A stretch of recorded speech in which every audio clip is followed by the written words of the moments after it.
Let's talk about some books that I've read recently that I thought were pretty good. The first one I want to point out is The Man Who Ate Everything. Now I know it looks a little weird, but it's actually a pretty good book. It's if you watch the show Iron Chef America on Food Network, it no, the author of this book, Jeffrey Steingarten, might have heard of him. Anyway, the author of this book sometimes judges on that show. If you've ever seen it, it's a pretty cool show. It's like chefs have to create a dish in 1 hour. They have to create 5 courses. It's pretty intense show, pretty intense cooking, and I could not do it if I were one of them. It's got to be a lot of pressure. Anyway, this is a good book. You should really read it. It's not necessarily as a storyline or a plot.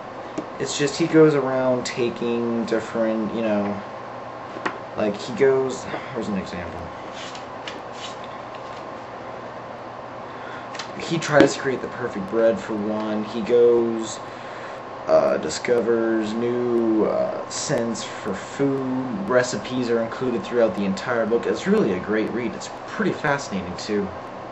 It's got some historical things in it, and I like history a lot. If you can't tell by my Got History shirt, So I'm not a nerd. Anyway, it's a really good book, and I highly recommend you read it.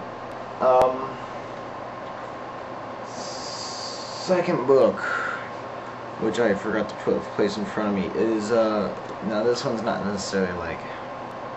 Well, I'll just let you read. It's called Jimmy Stewart, Bomber Pilot. It's the story about obviously Jimmy Stewart, who was a bomber pilot, and he talks about his raids over Germany, flying, and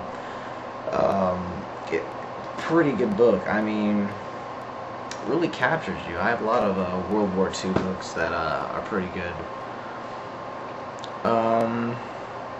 There was another book, but I don't have it with me right now. Oh, wait a minute.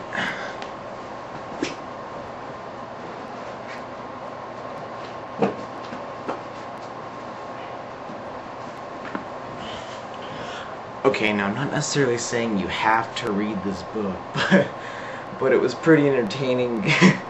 And I'm not like saying you should read it, but I just think once you take a look at this. That's right, The Joys of Yiddish. Holy crap. It's basically just a Yiddish dictionary, and tells a little bit of the background of some of their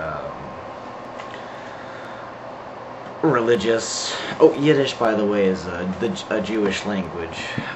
They speak Hebrew or Jewish, and they believe that Hebrew is the sacred language, and if you speak it, you're kind of like disrupting God's word or something like that. So they speak Yiddish. Lots of Yiddish words are actually used in modern day society, and it's not like the fascinating read of the year, but it's actually not bad. Pick it up if you can find it. I think this dates what, like 1963. So yeah, but anyway, out of the 3 I just mentioned, I strongly recommend The Man Who Ate Everything. It's a really great book, and see you next time when we talk about something else.